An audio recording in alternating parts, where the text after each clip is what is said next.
এতদিন হয়ে গেল, এত কিছু হয়ে গেল, তবুও তবুও অভয়ার বিচারটা কি পেলাম আমরা? অভয়ার বিচারটা কি আমরা আর পাবো না?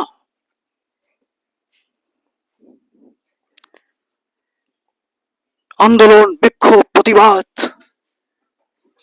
হাইকোর্ট, সুপ্রিম কোর্ট, রাজপথ, গলিপথ, যুব সমাজ, নারী সমাজ, শ্রমিক,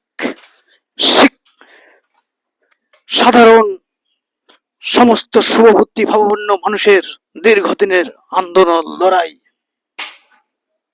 অভয়ার বিচারটা কি পাবো, নাকি এভাবেই আমাদের ব্যর্থ প্রয়াসের তরি বেয়ে যাব?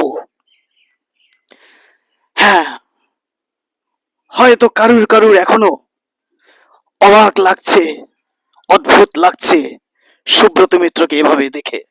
না বন্ধু, না না, আমি 2024 সালের সেই 14ই আগস্ট মধ্যরাতে কলকাতার রাজপথে এভাবেই অভয়ার বিচারের জন্য পথে নেমেছিলাম, আন্দোলন করেছিলাম এভাবেই জাতীয় পতাকাকে হাতে নিয়ে, এই প্ল্যাকার্ড পেস্টন বুকে জড়িয়ে আমি পশ্চিমবঙ্গের বিভিন্ন প্রান্তে চলাচল করেছি, সমাজকে কিছু বলার চেষ্টা করেছি, বার্তা দিয়েছি, প্রতিবাদ করেছি, বিক্ষোভ করেছি, আজও করছি, আজও করছি।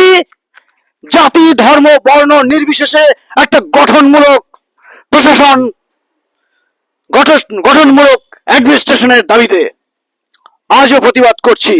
তাই আপনারা কোনো রাজনৈতিক ভাবে আমাকে না নিয়ে আমার বক্তব্যকে